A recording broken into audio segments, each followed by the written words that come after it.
Welcome to the Tassie adventure. First night spent in Launceston after coming over across on the boat on the Spirit of Tasmania. First night camping here at the Bay of Fires, northeast Tasmania.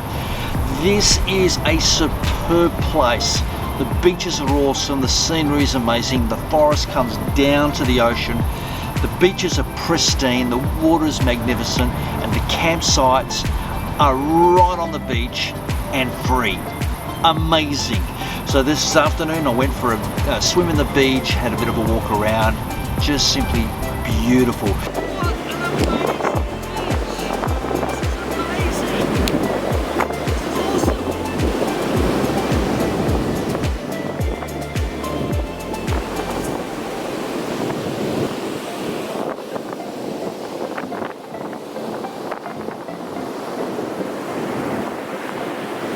I'm camped at a place called Sloop Reef Point, and it's most probably the most northern camp spot along the main road coming up from north from St Helens. Just a superb little spot. Not many people out camping at the moment because it's at the end of Feb, the early Feb, sorry. It's just about starting school, so the camp areas are pretty free and available. You can see the setup is simple, but it's practical. So I'm going to be here for the next week or so. I don't have any specific plans and exactly where to go. It's going to depend on the weather and where we're going and what we're going to do. But most probably, if the weather's okay tomorrow, go down to St Helen and do the mountain bike park down there.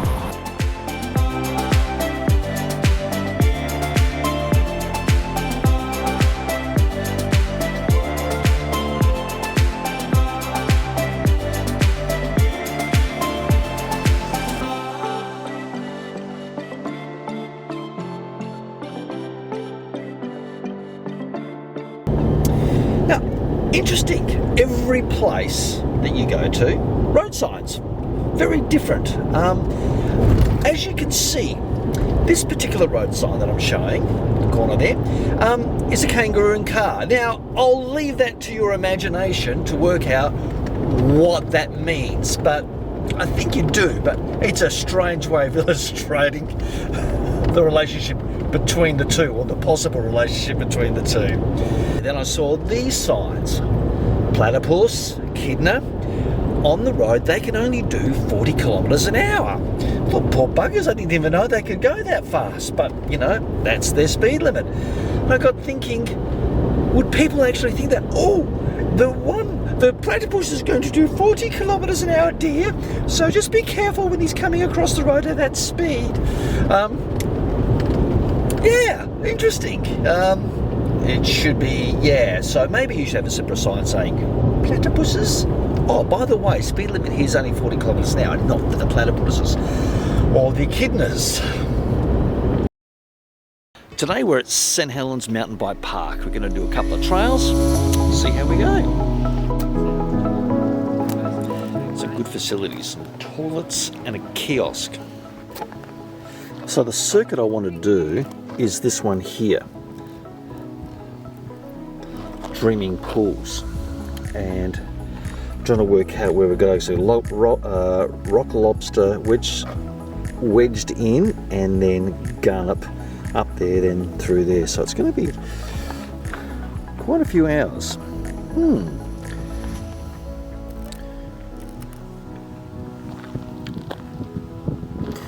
Detailed. Hopefully they're mapped out okay.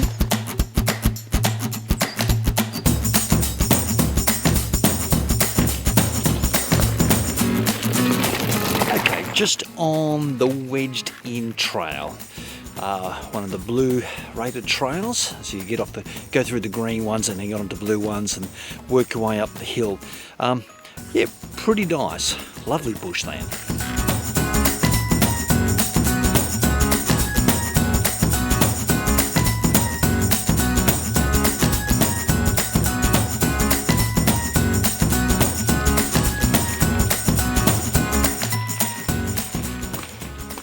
As we continue to climb up wedged in, certain parts get pretty steep, There's some rocky bits, but the other thing is we had a lot of rain the last few days here up at Tassie, and the tracks have drained brilliantly. They're relatively dry considering the amount of rain.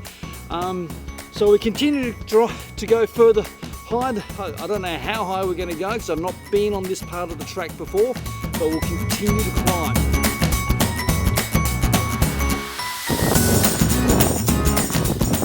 Well, got to the top of the trails. There's a number of trails.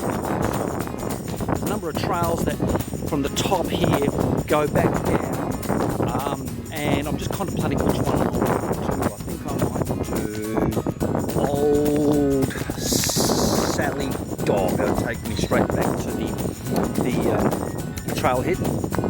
Views up here are beautiful. As you can see in the background, you can see the sea. You've got beautiful mountains everywhere. It's just a great trail. That climb was 13 kilometres. Took me just under 2 hours, 1 hour 53 minutes. I did have a few stops on the way, but yeah, great climb. Hard work, but yeah, doable, good. Now downhill back to the trailhead. I was going to do Dreaming Pool, but another 27 kilometres of that trail, then back to the trailhead. It's yeah, I need to be a little bit more prepared to do that one. But anyway, it's been so far a terrific, these trails are terrific.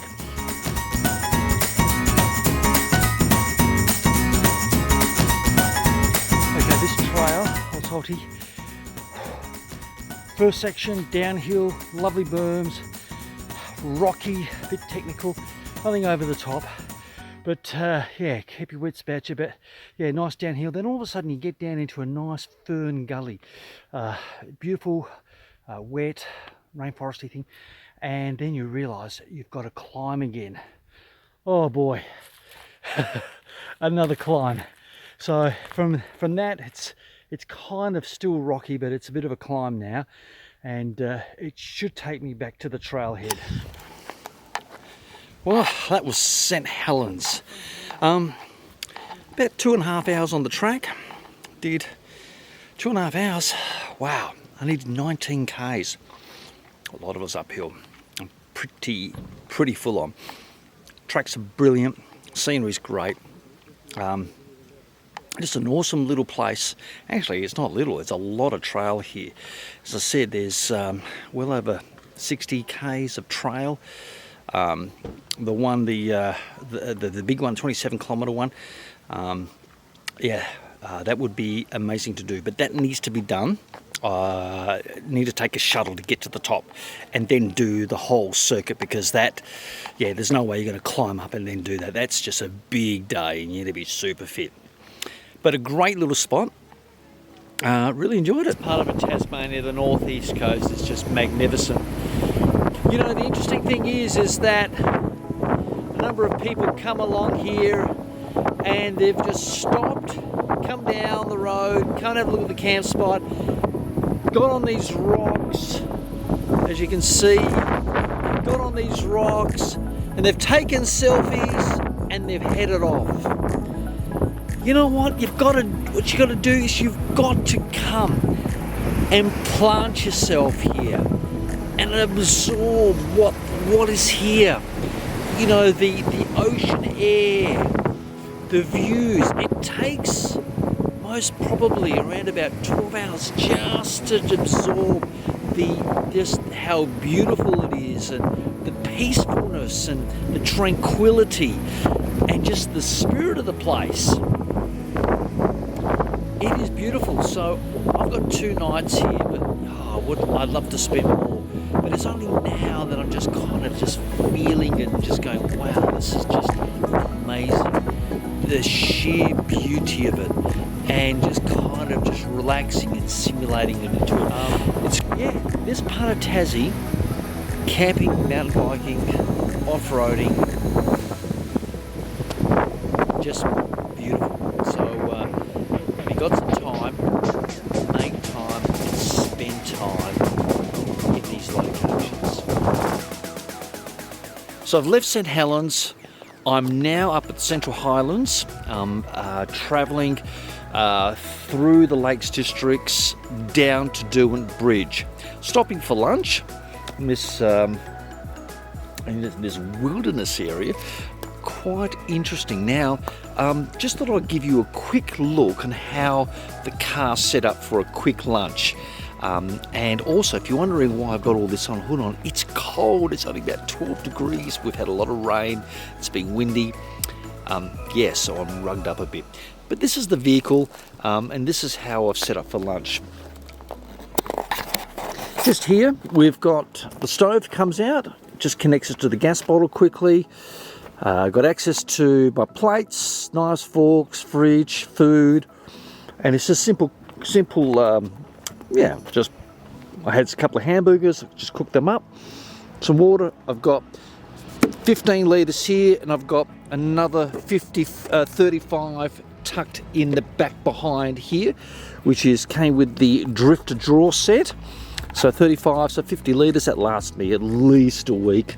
It's actually quicker than going to a takeaway and waiting for it to get cooked and served, cooked and the queues and all that sort of stuff. So yeah, it's very convenient, and and all I do is just pack it up, which only takes a few minutes, load the swag back in. The swag actually fits in here quite easily, and that's it, done.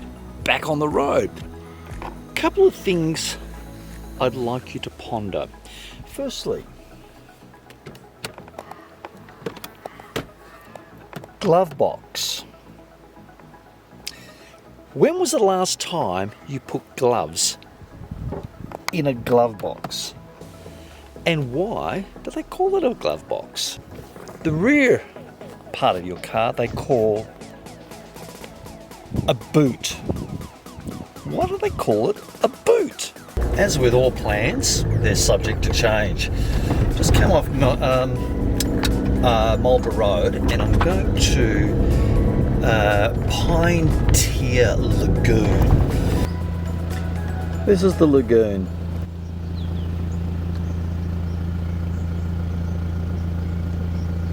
Well, I think I might have found myself a little camp spot for the night. Well, set up camp. The rain stopped, it's warmed up, short sleeves, jumpers are off.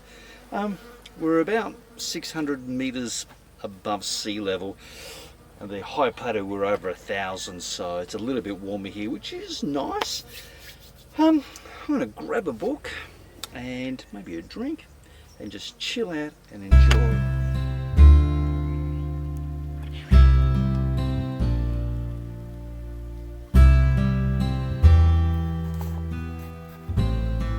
Okay, on our way now to Lake St Clair. Should be there in about half an hour, I reckon. Cold morning this morning. I reckon I would have woken up to around 7 degrees. It's gone up to about 10, so it's not too bad. From what I can recall, the forecast today should be okay. Should be. Lake St Clair, absolutely beautiful. The water is crystal clean. It's crystal clear. It is so clear. It's beautiful. Boy, it's cold though.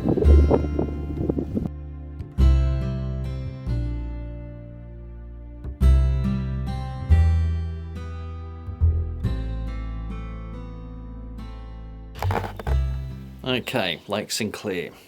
Walk time. Going to do the figure of 8 walk. It's a 5k circuit. Should take about an hour and a half.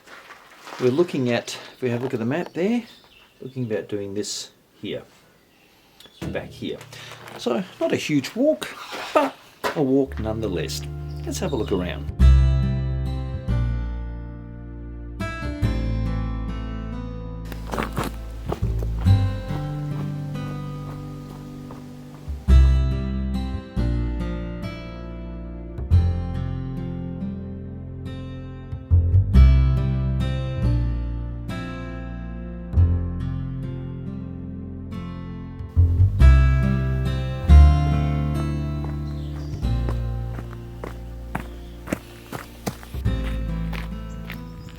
come up to the 3 kilometre mark of the 5 kilometre walk.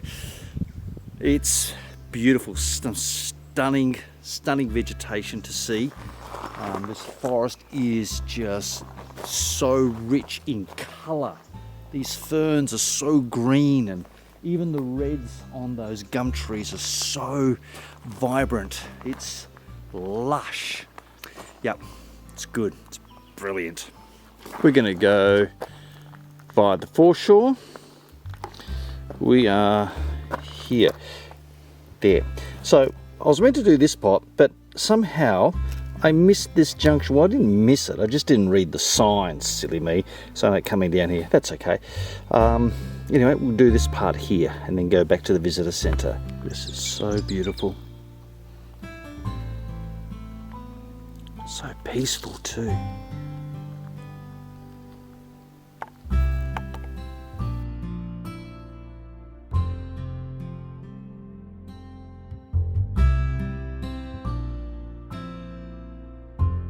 Well, that was a great little walk, nearly an hour and a half, trekking through that beautiful forest area, coming just back up to the visitor centre, which is just here. Overlooking this beautiful lake. There's so much to explore this area here. There's a boat, you can see the jetty over there. Where is it? Oh, over there. And there's a boat that takes you all the way up to 3/4 of the way up to the lake, and you stop at a particular point. They drop you off and you can walk. There's a trail that follows the western edge of the lake all the way back to the visitor centre. It's about a 3-hour walk it is, but you do the lake. Oh, it'd be fantastic. It'd be great to do that one day, but I'd say to be here pretty early in the morning and yeah, make it a whole, at least half a day. But that would be tremendous to do too. So there's a lot to explore. The Overlander, the famous Overlander trail that goes from here to Cradle Mountain, or the vice versa, Cradle Mountain to here. I think they start from there to all the way here. That's along here too. So yeah, great little spot. Change of plans. Weather is really cold. It's hasn't got above 11 degrees, and tonight's going to get pretty cold up here. It could be as low as 5. So I'm thinking, that's okay. And it started to drizzle again. So I'm going to come down off the mountains, and I'm going to go to Maydena. I might just ride my mountain bike there. Okay, here I am at Maydena Mountain Bike Park, just about to go, and today I'm not going to do shuttles from the top down. I'm going to actually do some riding up the hill, just to keep fit a little bit and have a look at how these other tracks that they've put in, how they look like, and see how they go. Well, this is the jump zone. My goodness. Look what they've built here. Oh, if only I was younger. Oh, that would just be awesome to ride. Okay, first leg of the climb is done. So basically give you an idea of how it looks. So they've cleared all this and they've created a climb. So the views in the background are just magnificent. The trail is just being developed, so they've still got to beautify it a little bit. One thing you can't do is compare it to Derby. They're very different mountain bike parks for different type of riders. I mean, there is a bit of cross country here, but this is mainly gravity, Giro downhill, and they've put this section in, which is great.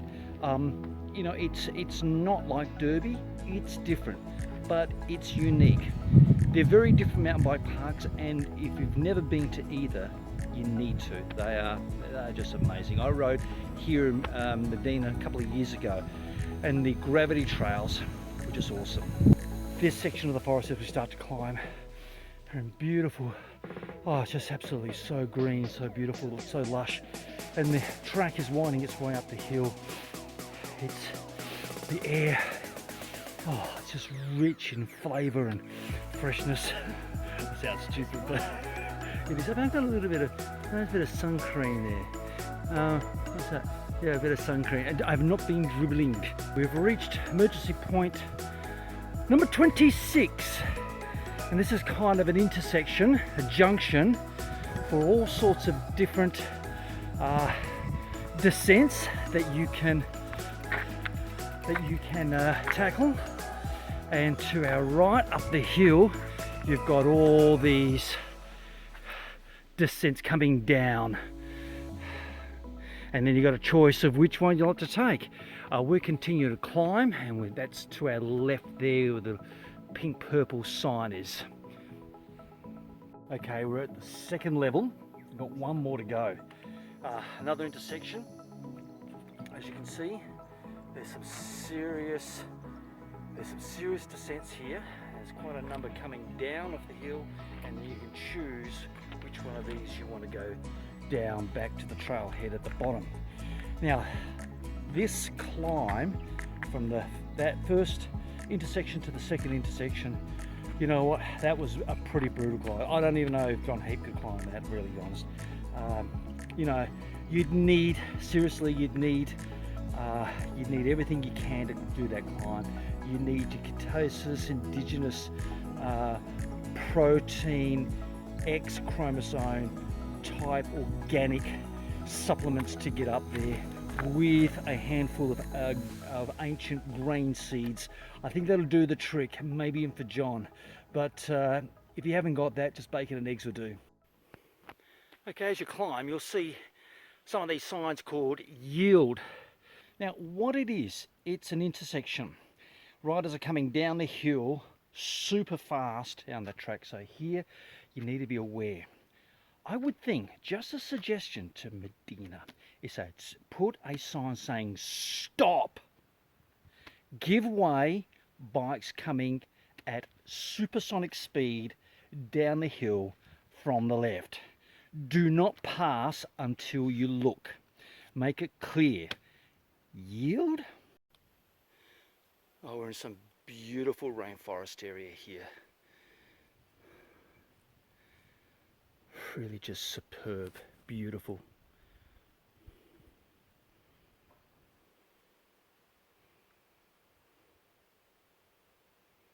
Okay, we got to the highest point that you can climb. From here, you've got 10 options to go back down. Now, the beauty is that you can actually do short sections. So I can do a short downhill section to the next level down, work my back way up, and kind of keep going back and forth and try out the tracks instead of having to go all the way back down to the trailhead and climb again. Brilliant designing, great thinking. So I can do a couple of tracks back and forth here, go to the next level, do the same, go down, come back again, do another one, go down until I make my way down. So yeah, it makes it worthwhile. It saves you a heap of climbing. Smart thinking, good designers. Okay, I'm going to go down Wedge Tail and go to the next level down and climb up, and maybe do Mia next.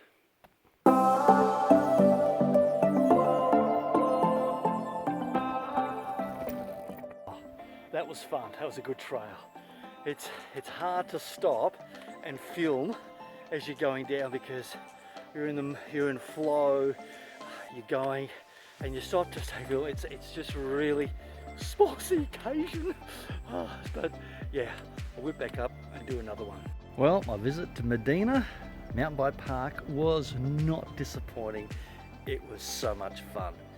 There's some brilliant trails here. Awesome, just an amazing mountain bike track, and there's so many trails to choose from. Really good. So maybe next time here I'll be back on the shuttles and go from the top all the way down. But anyway, today was just awesome. So yeah, great place. Do visit. After my ride in Maydena, I've decided to take a drive to the top of Mount Field, and so here we are.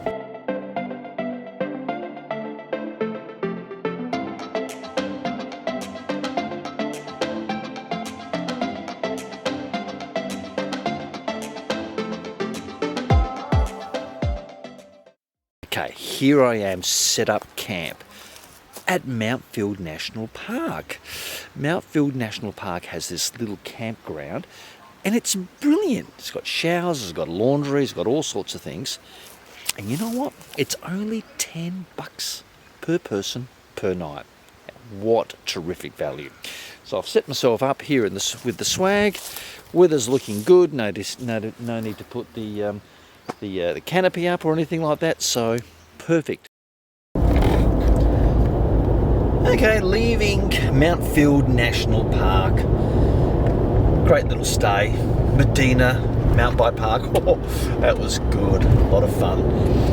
Great little park. There's extremely picturesque, worth a visit.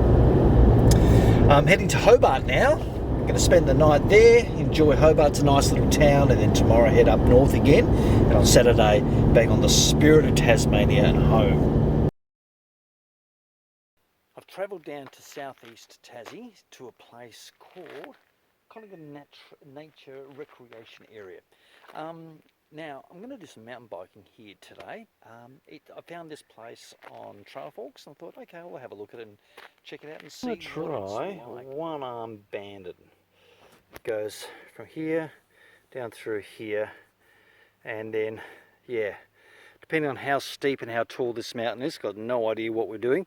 I may come back up here or may come up there. So we'll see what happens when we, on the way back there, or when I get down to the bottom. As you can see, oh, there's kangaroos jumping about. Huh. As you can see behind me, the trails are thin, rocky in places.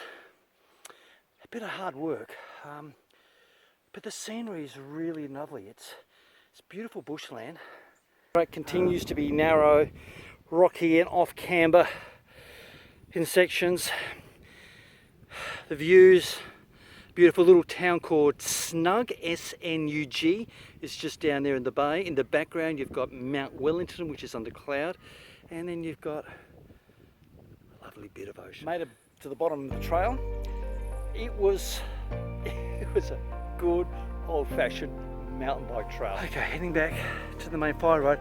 I saw this trail. I thought I was on the right trail to cut across to get on the trail, but check my Trail Forks and go, this is all right. Sure enough, this trail is not even on Trail Forks. It's steep, tight, technical, and I think it should be ridden the other way. You come down from that way down this way. Oh boy, it's tough. But anyway, it looks like any direction to the road anyway. See how we go. Back on the main road, Hill Station Road. Wind my way back up to the car. Still more hill to go. Now that is definitely a downhill track. There's a couple of small gap jumps, drop-offs. Looks like fun, so it continues down there. And if we have a look behind us, you can see that it's also, yeah, it's up there, it's coming down. So wherever it is coming from the top, it comes all the way from down there, down through to the bottom there. So yeah, a nice little trail, but not even on Trail Forks. So some guys must have just cut it out themselves and have a bit of fun with it. It's great. Back to the car, up the hill. Well, ends that particular trail, and it also ends this part of my Tasmanian journey. I'm off to Hobart next and check in at a little hotel, shower, something to eat, maybe watch the cricket tonight, and yeah, back on the boat on Saturday.